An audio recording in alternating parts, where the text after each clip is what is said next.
Humanity never expected kindness out among the stars.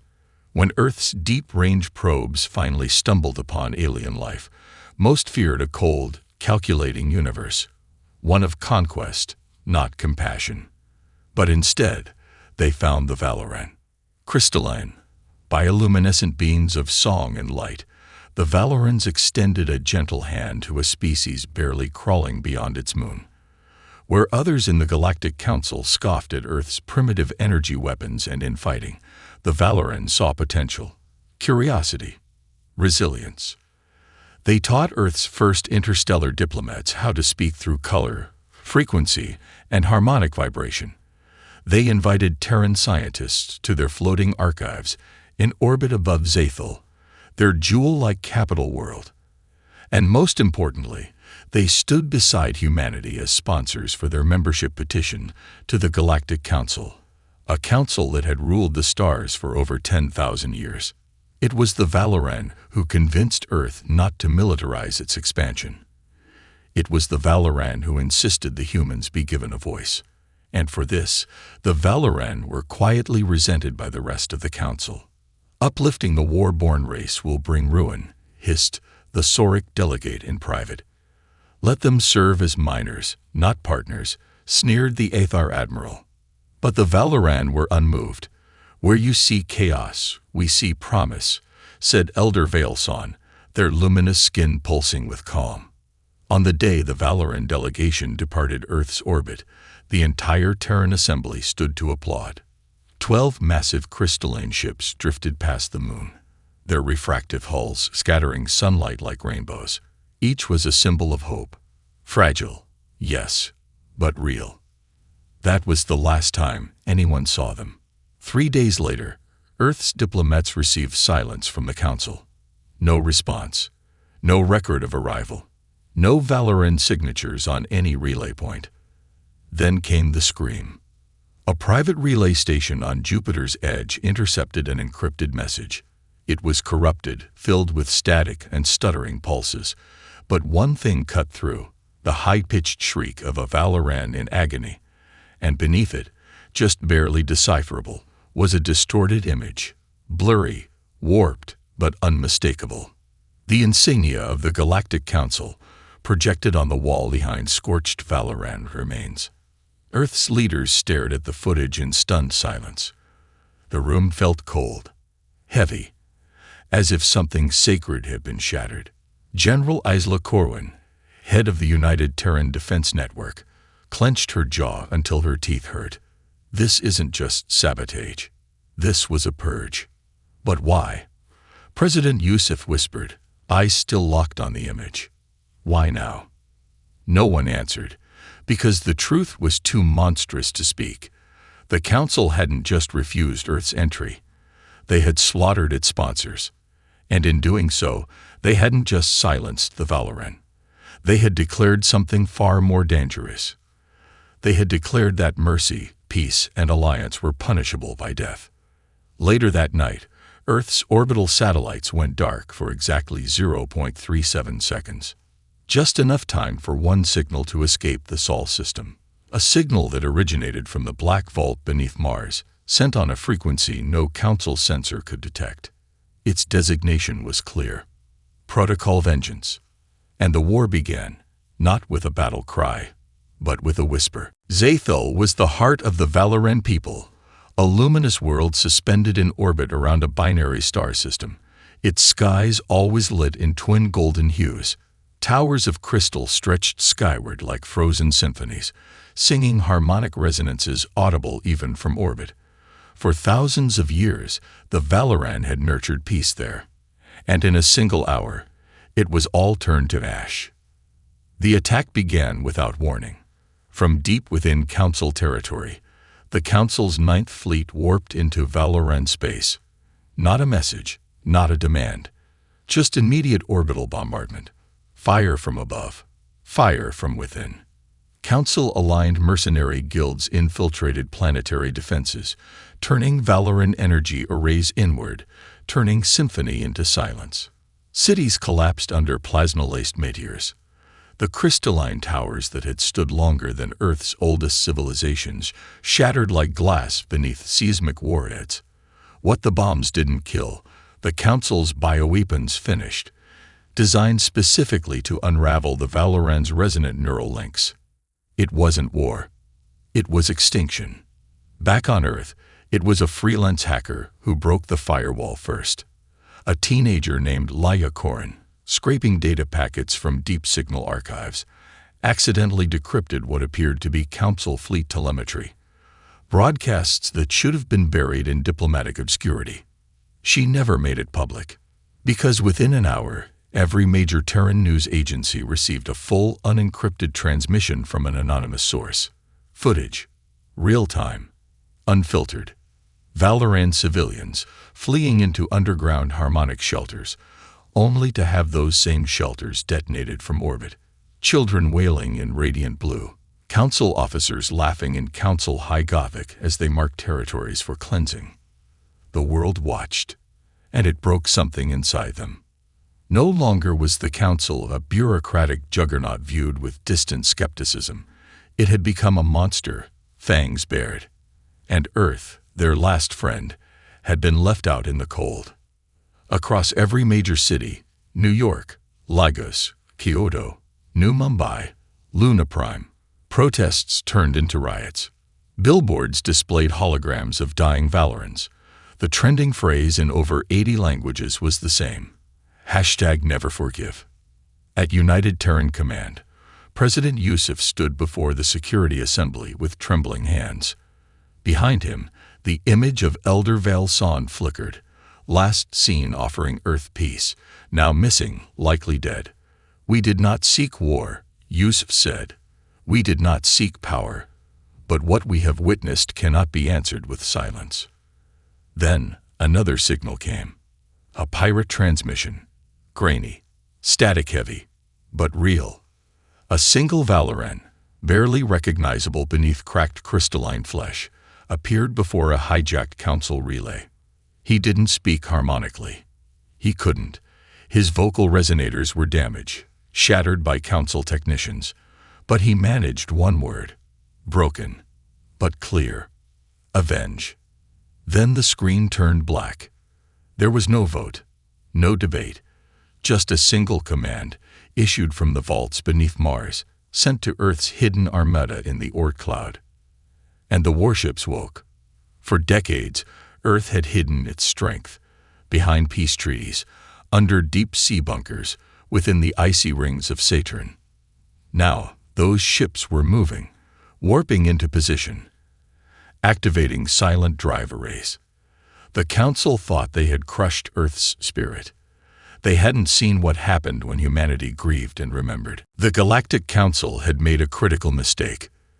They believed Earth's restraint was weakness, that humanity's diplomacy was submission, that a young species, barely a century into faster-than-light travel, could not possibly possess the might to challenge the 10-millennia-old order of the stars. They were wrong. In the icy darkness of the Oort cloud, where sunlight was a rumor and shadows ruled, the Terran war machine awoke. And it did not roar, it hummed. Silent propulsion drives powered by dark energy reactors, hulls laced with quantum reflective alloys, invisible to even Council-grade sensor arrays. Artificial intelligence cores built from neural maps of Earth's greatest tacticians, alive, dead, and even fictional.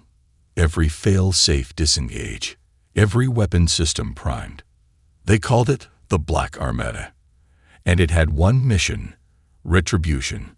At Outpost Helios, a command station buried beneath Europa's crust, General Isla Corwin stood before the holographic war map. Red dots lit up, targets marked from decades of intelligence gathering. Council fleets, shipyards, relay nodes, science installations involved in the Valoran purge. Each blinked once, then twice, then turned white. "Deploy," she said simply. In less than 4 minutes, 27 Terran strike fleets warped into enemy space across 16 Council sectors, without triggering a single early warning alarm. The first blow landed on Varellus Prime, the Council's largest naval drydock and manufacturing world. It never stood a chance. Terran stealth cruisers emerged directly within its orbital perimeter, inside the blind spots of its own defense satellites. They unleashed kinetic spears, rod weapons accelerated to near-relativistic speeds that tore through the orbital stations like paper. Council warships scrambled to retaliate, but their comms were dead, hijacked by Terran AIs. Their targeting systems turned against them. Then came the command override. Self-destruct protocols, rewritten and activated by infiltrator viruses, built decades ago and left dormant until this moment. By the time Council reinforcements arrived, all that remained of Virellus Prime was a molten planetary husk. Above the ashes, Earth's flagship ISV Retribution drifted, its hull black as obsidian, its engines glowing with ghostlight. It broadcast a single message in every known galactic tongue. This was for the Valoran.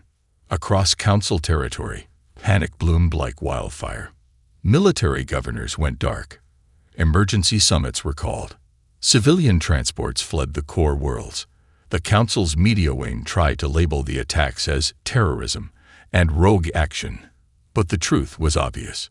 This was no rogue fleet. This was Earth. A species once mocked for its emotional volatility, its war-filled past, its primitive chaos, was now weaponizing all of it. But humanity wasn't fighting for dominance. It didn't want territory. It didn't demand tribute. It wasn't after conquest. It wanted justice, in blood and fire. And now, the stars themselves were beginning to tremble. The Council had ruled through fear for millennia. Its fleets were immense, its bureaucracy endless, and its punishment for disobedience absolute. Civilizations were not destroyed. They were erased, their histories overwritten, their ruins used as warnings.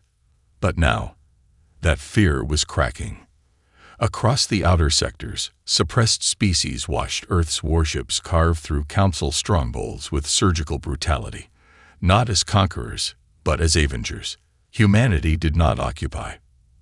They dismantled, then vanished, leaving behind ashes and encrypted transmission beacons. One by one, long-silenced worlds began to stir. On Cordal, the avian Trinthar people rose from beneath the Council's mining platforms, wielding centuries-old weapons smuggled from ancient vaults. Their chants echoed across the skies as they overran their overseers. On Jamari 6, once the testing ground for Council biological weapons, the plant-like Zalkari synchronized their consciousness into a single vengeful pulse and suffocated their oppressors in vines grown from the bodies of the fallen. They called it the Ember Rebellion, a name taken from a Terran quote distributed across the stars by an anonymous source. Even the smallest ember, given time, can burn down empires. The symbol of the rebellion became a fusion of Valoran and Terran design, half crystal flame, half steel sword. It spread like wildfire, graffitied on Council transports, tattooed on rebel soldiers, beamed into their broadcast relays.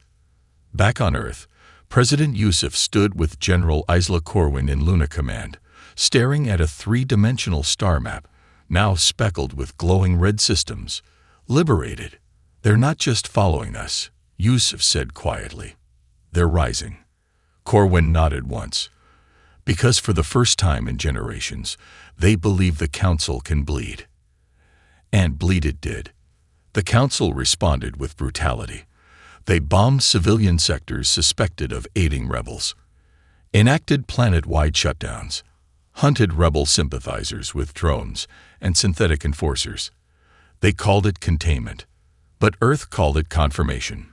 In retaliation, the ISV Vindicator, a Terran dreadnought, slipped past Council lines and descended into the orbit of Ruthar Adex, a penal colony known for its forced experiments on Valoran survivors. The Council's guards expected a bombing run. Instead, they witnessed something worse. The Vindicator opened its cargo bays and released atmospheric infiltration units, microdrones programmed to track every known Council officer by biometric ID. Within 2 minutes, every high-ranking official in the colony was dead.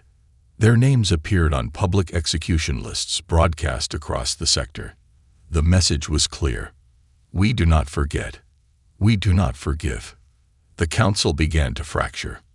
Some species, once loyal, began pulling their fleets back to protect their homeworlds. Delegates vanished from council summits. Supply lines thinned. Propaganda feeds were hacked daily by Terran eyes, filling screens with images of dying Valorans and Earth's rising banners. Then, from deep space, came a message intercepted by Earth's Black Ops intelligence wing. There are still Valorans alive, and they are building something with human technology. The file was corrupted, the coordinates partial, but the implications were seismic. The Valoran, those thought exterminated, had survived. And now, they were planning something with Earth. They called them the Chainmasters, the hidden architects of the Council's oppression. Not elected officials, not admirals or diplomats. These were the ones behind the curtain, the puppet masters who orchestrated wars, genocides, and planetary enslavement from the shadows. Their identities were myths, their locations secrets whispered in code and buried in layers of encryption. But Earth found them. The hunt began when an Ember Rebellion outpost on the burned moon of Ketor uncovered an ancient council databank. Inside, fragments of a Black Ops manifest, shipment logs, off-grid warp signatures, dead drop rendezvous coordinates. Terran intelligence decrypted them within hours. The locations matched. So did the pseudonyms. And the Black Armada deployed. The first Chainmaster fell on Gavros Delta, a gas mining station orbiting a dying star. His alias was Director Omvan, a Sauric noble with 6 hearts and a reputation for trading prisoner populations for rare minerals. The ISV Black Halo entered Gavros space under stealth cloak, drifting through the storm-layered upper atmosphere. No demands, no warnings, just a targeted quantum implosion that compressed the mining station into a singularity, then detonated it from within. The second Chainmaster tried to run. Disguised as a merchant prince on a pleasure barge in the Seraphis Drift, she traveled with a fleet of decoys. But Earth's sleeper satellites, long-thought space debris, awoke. One by one, her escorts vanished in silent flashes. When her barge tried to flee into warp, it found its path blocked by something ancient and vast. The ISV Leviathan, Earth's first classified dreadnought, once thought scrapped, came alive with crimson energy. Before obliteration, the Chainmaster's final message was intercepted. How did they find us? How? No one answered, because Earth didn't just have spies. It had ghosts. 100 years of ridicule. Centuries of being called primitive. Humanity had listened, had learned, and had planned. Now it was unearthing every secret the Council buried in blood. Meanwhile, panic choked the Council core. Emergency meetings devolved into shouting matches. Delegates hurled accusations. Species once unified began building private fleets. Some demanded peace talks. But Earth never responded. They were too busy targeting the third Chainmaster, the Warden of Lyrexis, commander of the labor moons where the Valoran were first dissected and studied. Earth wanted more than a death. They wanted a message. A small Terran strike team, Unit Echo 6, infiltrated the prison world's atmosphere using glider drones disguised as meteor fragments. They'd breached the surface compound, extracted the Warden, and streamed his trial live across all public channels in Council space. No special effects, no edits, just a cold, recorded testimony, crimes listed, atrocities detailed. And then, judgment. Echo 6 executed him with a Valoran resonance blade, recovered from the ruins of Zathel. The screen went dark with one final statement. Justice is not served in silence. For the first time in recorded history, the Council lost control of the narrative. The Chainmasters were falling. The rebellion was growing. And somewhere, deep in the shattered sectors, the surviving Valorans had begun to respond. Earth had struck the match. Now the galaxy was on fire. The dead world of Zathil was quiet now. Its twin suns still shone, dimmed by ash, filtered through drifting clouds of scorched crystal. But the harmonic towers were gone. What had once been the soul of a civilization now lay as a field of broken resonance glass, singing no more. But there were whispers. Terran scout drones had picked them up, faint energy pulses, rhythmic like language. The frequencies matched Valoran resonance tones, but distorted, altered, as if sung by fractured minds trying to recall a lost melody. United Terran Command dispatched the HFY Solace, a stealth vessel equipped for deep recovery. Aboard her was Dr. Ria Tan, Earth's foremost xenoneural linguist, and the last person to decode Valoran harmonic speech. When the Solace landed in Zathil's northern wastelands, they found the impossible. Survivors. Only a few dozen. Mutated by exposure to Council bioweapons, their crystalline bodies fractured, incomplete, but alive, breathing, singing. They called themselves the ghosts of Zathil, and they had not just survived. They had evolved. The Council had tried to unravel the neural harmonics that defined Valoran identity. What they did instead was force a transmutation, a merging of resonance and fury, grief and memory. The survivors had rebuilt their neural architecture from pain. They no longer sang for peace. They sang for vengeance. In a subterranean chamber beneath the ashes of the Prime Spire, Dr. Tan was led to what they called the Heart Forge. It pulsed with radiant energy, unlike anything Earth had ever recorded. At its center was a construct, a fusion of Valoran crystal, Terran alloy, and something unknown. The ghosts called it Val's Wrath, part ship, part weapon, part living being. It was the culmination of decades of silence.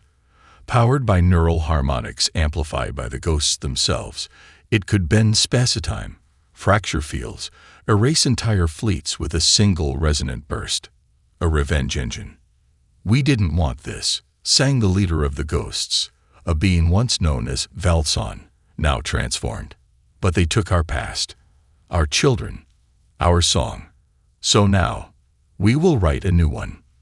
Back on the HFY Solace, Dr. Tan broadcast an encrypted message to Earth. "The Valorans have built something. Not a fleet, not a bomb. Something new, something sacred." Terran Command watched the transmission in silence. Then came a second feed, leaked Council intelligence, likely by a defector. The Council had learned of the ghosts, and they were coming.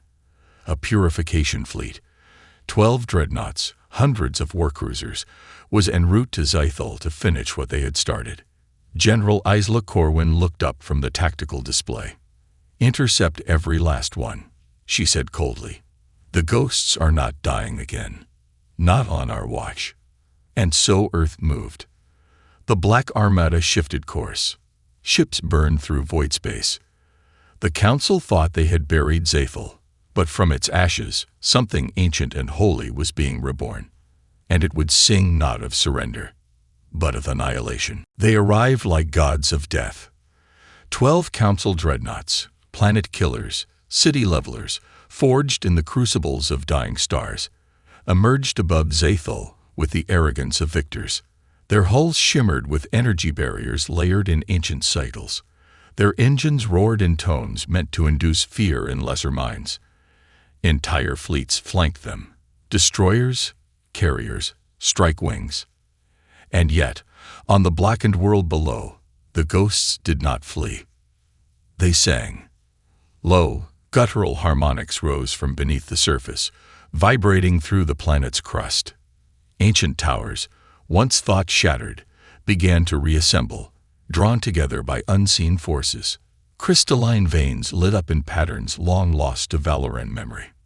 In orbit, the HFY Dauntless, Earth's heaviest command carrier, emerged from cloak. General Isla Corwin appeared on the dreadnought's main holofeed, transmitted across the Council's frequencies. "This world is under Terran protection. Turn back or be turned to ash." The Council Admiral laughed. He never finished. The opening strike came from the surface, not from Earth's ships. It was Val's Wrath, the crystalline war being, powered by the songs of the ghosts, launched from Zathel's heart like a blazing comet. Its passage shattered local space-time. Council sensors blacked out instantly. Its first resonant burst tore through 2 dreadnoughts in a single note, crystal harmonics weaponized into directed force. The explosion didn't look like fire. It looked like light remembering pain. Then came Earth. The Black Armada dropped from null space like blades falling from the heavens. Each ship coordinated by battlefield AIs, linked directly to neural profiles of deceased Terran veterans, ghost tacticians steering humanity's wrath with surgical precision. They didn't just fire missiles. They launched judgment. One dreadnought turned its cannons on Zathel, aiming to glass the planet. The ISV Retribution intercepted, ramming its forward hull into the cannon's barrel, locking it in place, just long enough for a Terran kinetic lance to punch through the dreadnought's core reactor. The Council ship detonated like a small star. The battle turned chaotic. 3-dimensional warfare across fractured gravities and time-dilated zones. Council ships had numbers. Earth had resolve. And the ghosts had memory. Their harmonics grew stronger as the battle raged. More focused, more lethal. With each death, each loss, their song evolved. One surviving Valoran, fused to the Heartforged core, began channeling an ancient tone, a death hymn from their oldest myths. Zathel lives, they sang, and through us it will never die. By the 5th hour, only 3 Council dreadnoughts remained. They tried to retreat. They didn't make it. Val's wrath pursued them into the void. What it did, no Terran sensor recorded. There was only silence. Then a single pulse, and 3 new stars were born. In the aftermath, Earth's ships hovered in silence over Zathel. Debris drifted like frozen tears. The ghosts emerged from the caves, fractured but whole. Victorious. General Corwin's voice came through the fleet. Let this be known. Humanity does not forget its allies, and it does not kneel to tyrants. Zathel had survived the second purge, but the war was not yet over.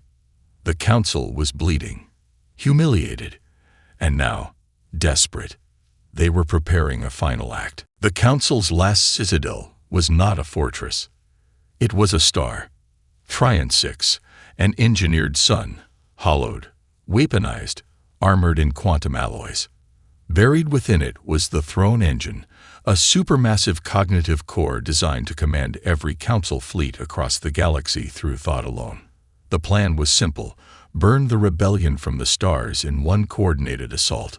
But Tryon 6 was never meant to be attacked. No known weapon could breach its shell. No ship could survive its corona. The Council believed themselves untouchable. They had forgotten what music could do. Val's wrath arrived first, escorted by Earth's remaining battle group. Around it drifted shards of Zathel's resonant spires, now reforged into harmonic spears, synchronized to the ghosts' neural rhythms.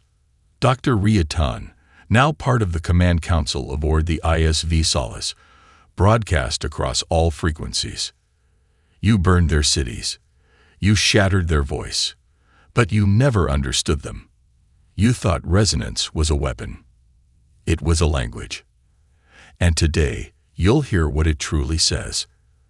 From the surface of Val's wrath, the ghosts sang, not in rage, not in vengeance, in remembrance. Their tones resonated through the spears, into the fabric of space itself. The sound wasn't heard. It was felt. Gravity warped. Light fractured. Even Terran warships had to fall back as reality began to ripple. Tryon 6 flared defensively. Shield pulses ignited. Thousands of automated warships surged from its core. They never reached firing range, because the Ghost's song had entered the star. Not metaphorically, literally. The resonance tones bypassed shielding, bypassed programming. They targeted the quantum lattice at Tryon 6's heart, and inside it, they found the Throne Engine's song. the Council's mind, and they sang to it, not with malice, with truth, every note a memory, every harmony a scream. They poured in the grief of Zaphel, the laughter of children turned to ash, the silence of planets that would never sing again. They didn't destroy the throne engine. They made it feel. And it shattered. The star pulsed once, then folded inward, collapsing with a final harmonic spike that lanced across subspace. Council fleets scattered, their command mind gone, their unity broken. Across the galaxy, Council ships froze. Then they fled. It was over. Zaphel's ghosts lowered their voices. The spears drifted, no longer needed. Vel's wrath dimmed, its core exhausted but intact. General Isla Corwin stared at the tactical feed aboard the ISV Dauntless, disbelief in her voice. They ended it with a song. Dr. Tan smiled faintly. They always said it was sacred. The galaxy changed that day. The Council fractured, then collapsed. Its remaining species sued for peace, not out of fear, but because for the first time they understood. The ghosts of Zaphel became legends. Earth did not claim dominion. Instead, they built embassies on the worlds they had freed. They taught, they listened, and they ensured the memory of the Valorans would never again be silenced. A monument now floats in orbit over Zaphel, a ring inscribed with both Terran and Valoran languages. It reads, "They sang in the dark, and the stars listened."